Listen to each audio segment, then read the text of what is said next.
So the language used to describe the murder of Thomas Dooley was really stark, I suppose. The murder of Thomas Dooley in Tralee in Kerry was described as an honour killing, and we heard the term biblical and medieval violence. Just tell us in a bit of background, Eamon, on what actually happened and how Thomas Dooley was killed. Yeah, I mean, it's an absolutely shocking killing at the time. In October 2022, Thomas Dooley and his wife Siobhan had left their home in Killarney to go to the funeral of their friend Bridget O'Brien, who had died, had nothing to do with any of this, and there was members of their family. And they were late. They missed the church part, and they got to the cemetery, and they were literally within a minute. I think it was 37 seconds was mentioned in court. They were suddenly being confronted by a group of men, and they included Thomas Dooley's own brother, Patrick, 36-year-old Patrick, as well as a brother-in-law of Thomas Dooley who died, who's also called Thomas Dooley, and his son, Thomas Dooley Jr. So you've basically three Thomas Dooleys: the victim, Thomas Dooley, one of the men who carried out the attack, and his son, who also has been convicted now as well of the attack.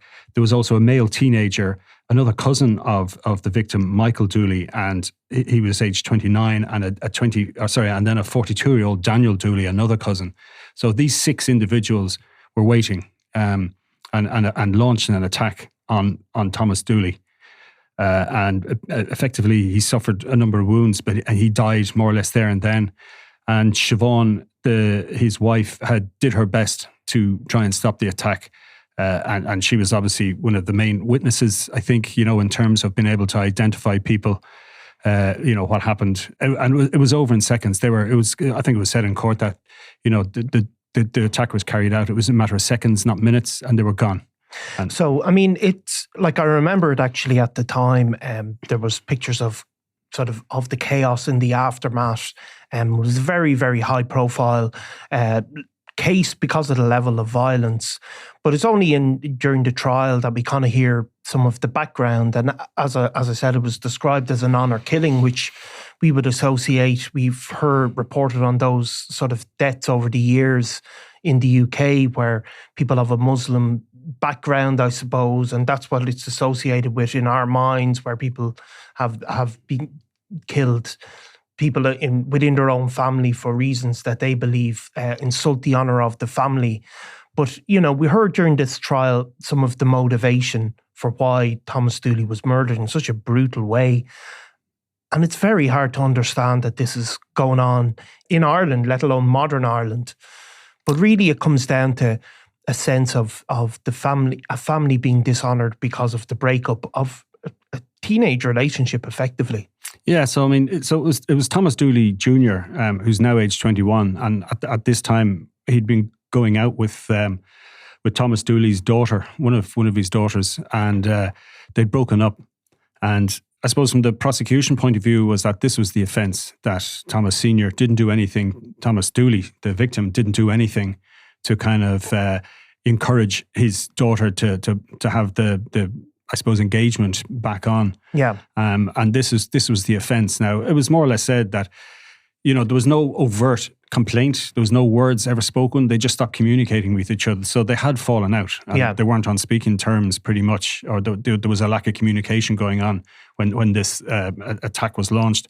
And it's just, I suppose that's why I guess the prosecution were using, talking about, medieval and the brutality. I think there was even the defense referred to it as, he's the accused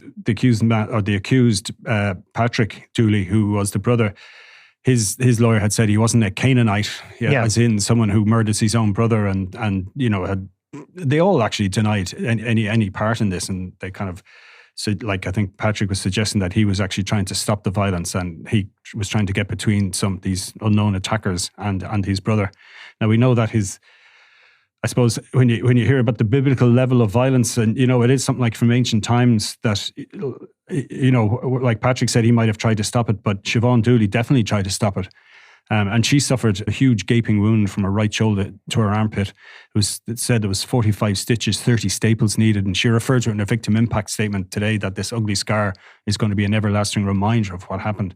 But she immediately when she realized that the attacker, Thomas Dooley Sr., was armed, and she saw the other group of men, other people carrying different weapons, including the teenager, that she immediately launched herself at Thomas Dooley and clawed at him. And DNA was actually taken from her fingernails to back up her version of events, that she actually did her best to stop the attack on her husband. And he, with his dying breath, according to the victim impact statement that we heard, the last thing he said to her was for her to run to save herself, because she was genuinely injured. Quite seriously. She could have died. And when you think about it, Thomas Dooley, in one sense, okay, it was a vicious attack. He was unlucky that he was killed. He suffered 4 stab wounds. There was one to his arm, one to his back. But the one that caused the damage was the one to his leg, and it severed his femoral artery, and he bled out there and then. Which has happened in other attacks as well. We've seen that even in sort of kneecappings, where if you get shot in the wrong place and you hit that artery, you just bleed to death very quickly. It's a main artery carrying the blood around the body. So and it happened with Joe Joyce Jr. In the case in Enniskillen, where he was defending, I guess, his home from a group of people that were trying to attack him. And he hit one of them with a slash hook below the knee. Yeah. Which on the face of it, you would say shouldn't really be a fatal accident. But again, this man bled out, and Joe Joyce is serving life in Belfast for that. And of course, the reason that they're prosecuted for murder is you can't say, well, I swung a machete and I'm surprised he died, because if you do swing an implement that is a deadly implement and, a fatality results, you can't then claim, well, I just intended to really, really mess him up, So that would be the other logic. Like, we've seen these attacks at funerals. Unfortunately, they're not uncommon. Why do they happen at funerals? Is it just merely knowing that somebody's where they're going to be? Is that the... Yeah, I think it's as simple as that. They know someone's going to turn up. And if there is animosity for whatever reason, if somebody doesn't turn up at a funeral, that'll be used for another round of animosity. You wouldn't pay respects. Yeah. Or why were you scared? I told you that, you were safe to come. And there has been over the years, I've got to remember doing stuff from 1998, there was, I think, members of the Bumby McDonough family were tried for murder after a shooting in Ballymote. Now, everyone was acquitted. I remember speaking to somebody at the time, and they took, something like 48 or 92, I think, witness statements. Huge number, travelled to Manchester in the UK to get various statements, and the case didn't hold up. There was people being, there were statements made of people carrying out the attack who were actually in prison at the time. It was a really difficult kind of case to untangle. Yeah, and it didn't work. I mean, on the face of it, this case was a difficult one as well. I mean, there was no weapons that were used in the attack found. Now, there was a machete found, but it wasn't linked to the actual killing. And the pathologist said, the wounds were, of machete-like injuries. So some of the wounds were. Yeah. So, there was no direct link. So, I mean, a lot of it was very much based on the whole concept of joint enterprise, which I guess we can talk about at some point. Yeah, I mean, obviously the fact that certain people were present, I don't think was in dispute. Like, often if we have a murder trial of this type, somebody might, there might be a struggle to identify one of the attackers. But I think in this case, there was sort of an acceptance that there was a number of people there and that they were identified. And it went on, I think it was one of the longer trials. I think it went on for a couple of months at the very least. And what you really got was that people were making, as you described earlier, Patrick Dooley, I think, was saying he was there and he might have been involved in this confrontation, but he was more there trying to make the peace. And obviously there was a degree of acceptance, maybe that of a level of involvement, but murder was really clearly denied. And all five men denied murder. Ultimately, now they've been given mandatory life sentences today, and there's a further minor as well. The teenager then, I think it's back to October, so he'll be dealt with by whatever way the legislation will allow for that. So the core of the case came down to a couple of things, as you said.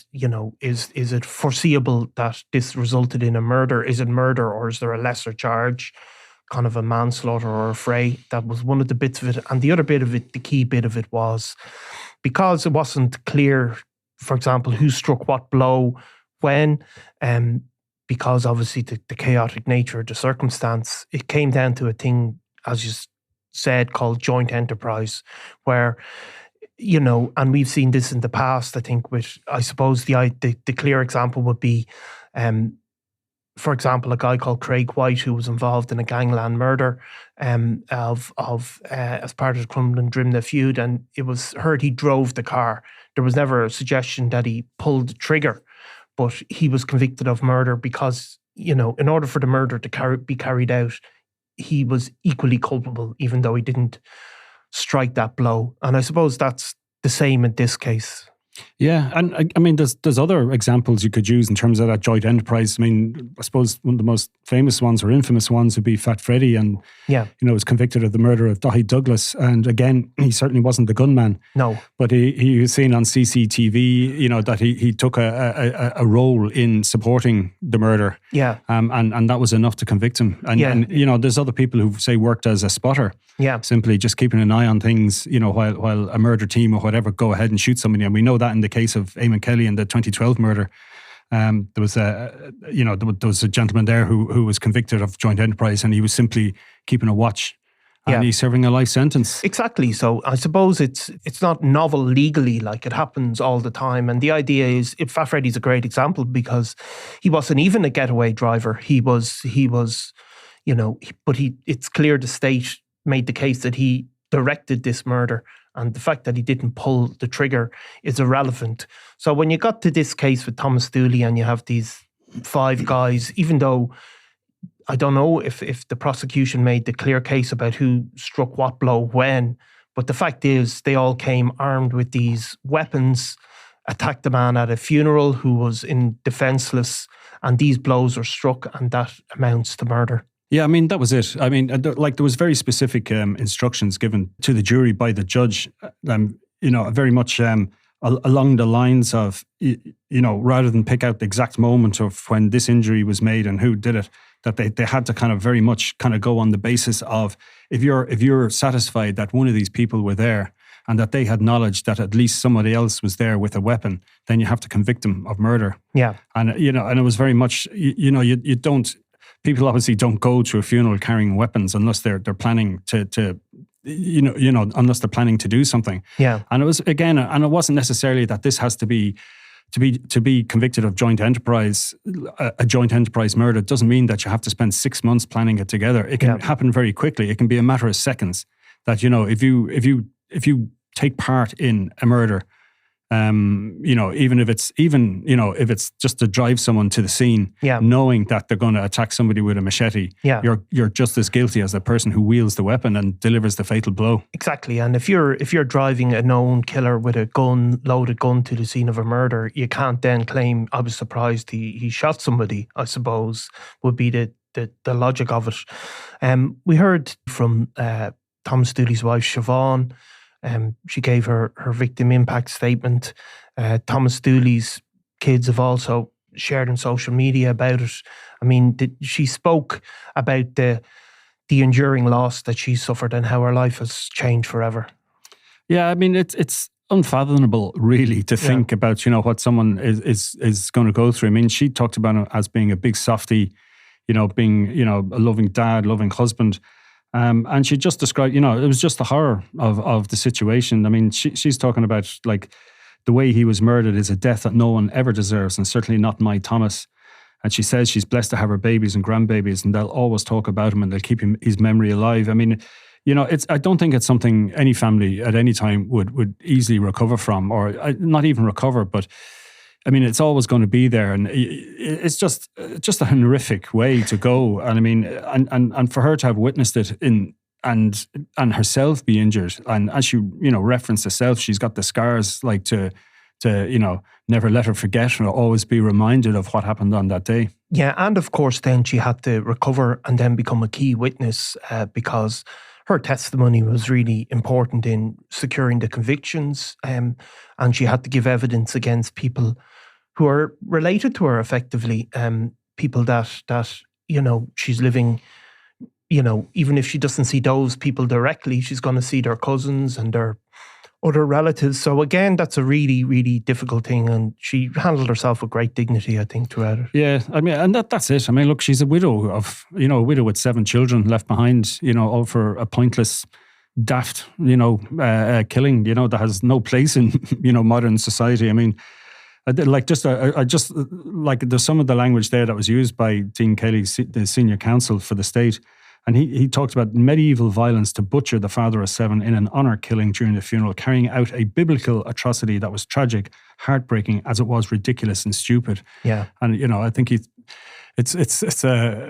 hard to put it more concisely, I think, than that, really. I mean, it was just pointless murder for a pointless murder. And I mean, is there anything more pointless than, acting on behalf of these minor slights, But unfortunately, we have seen this before. All of those guys now will have, those 5 men, all related, will have ruined their lives and will have ruined their own families' lives. It's a great, ever widening circle of destruction over something so small. Yeah, and like it is, and I mean, but even in terms of, I mean, if you think about it, like 5 members of the one extended family, a father and son, like all in prison, and they're going to be in prison for quite some time. I mean, we know that life sentences are creeping up. Yeah. Like, I mean, it wasn't that long ago, well, it's probably 20 years ago now, that life sentence generally for something like this would mean somewhere between 10 and 12 years.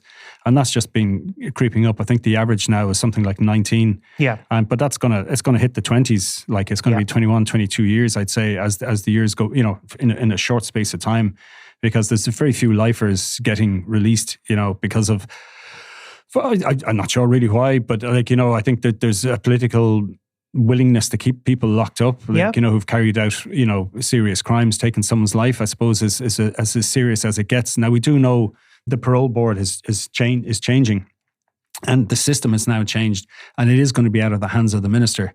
But there is a role then for families to talk about, the impact it's had on them and what it would mean for that person to be released. And there'd be a mechanism then for, I think, for people who are serving time for life to show remorse and to apologise, and whether is accepted or whether it's seen as genuine remorse, I think will feed into whether somebody gets, parole or released on licence. And again, if you're a lifer in Ireland, you are a lifer for life, even when you get out. If you offend again, any kind of offence, you can find yourself your licence withdrawn and back inside. And that's even without even being convicted, they can be brought back in. Yeah, and some of the rules are pretty strict. I like even being in a pub, not necessarily drinking is enough. In some cases, if you've an alcohol related issue that caused you to carry out a murder in the first place, if you're seen in a pub. Yeah. Even if you're drinking a cup of tea, you can be put back in prison. So it's tight enough in that regard. And they do it. I mean, there is, I think that it's getting close to 400 lifers now in prison in Ireland. It's certainly well over 385, I think was the last time I had a figure. And I think there's been quite a few since. And I suppose there's 5 more gone in today with that. Well, we knew it was coming. I suppose there's always kind of a delay, I suppose, when they finish a sentence hearing. And then there'll be the day when it's actually handed down, the sentence. Sometimes it doesn't usually happen straight away, but sometimes it does. So even though in this case, and some of the guys, there was over a week between their conviction and when they got their life sentence, we knew it was always going to be a life. I mean, it's mandatory, so there's no 2 ways around it. Yeah, I mean, it's a shocking one, really, and I'm grateful that Siobhan Dooley got her chance to have her say today, and to speak very movingly, I think, about the impact.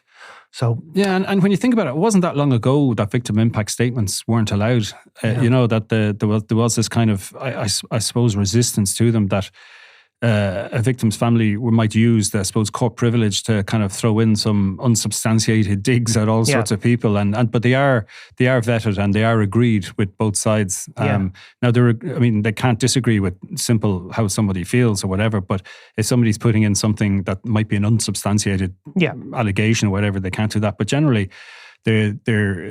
I mean, some of the people who've some of the recent impact statements we've heard in sexual cases they're just heartrending, like, you know, and some people use them quite effectively to highlight what they've been through. And, you know, like you can argue in this case, I mean, they're getting a life sentence, so a victim impact statement is going to make no odds to what they get. But it's a great way of, I suppose, the victim and their family being represented in court, because before the only person in court who wasn't represented was the unfortunate dead person, whose reputation could be sullied. And we better mention that with Thomas Dooley, there was no suggestion that he had brought any kind of weapon to the cemetery and had, you know, it was an unprovoked attack. Yeah, and if you actually see, there was a video came out after his death that had been shot a couple of weeks before. I don't know the exact time frame, but you could see it was an attempt to say, we're not involved in any feud, an attempt to sort of dampen down any tensions. Thomas Dooley put this out, so he really was a victim of just an unprovoked attack, and a savage one, obviously. So thanks very much, Eamon. We'll come back to it again, no doubt. There's one further sentence to come. Is there for the minor overseas sentence today? No, for the minor, it's back to October, so we won't know till then. We may come back to it then. No worries, Niall. Always a pleasure. I'm Nicola Tallant, and you're watching Crime World, a podcast about criminals, drugs and the underworld in Ireland and across the globe. Make sure you subscribe to our channel and turn on notifications so you can be the first to watch all our latest episodes. You can also listen wherever you get your podcasts.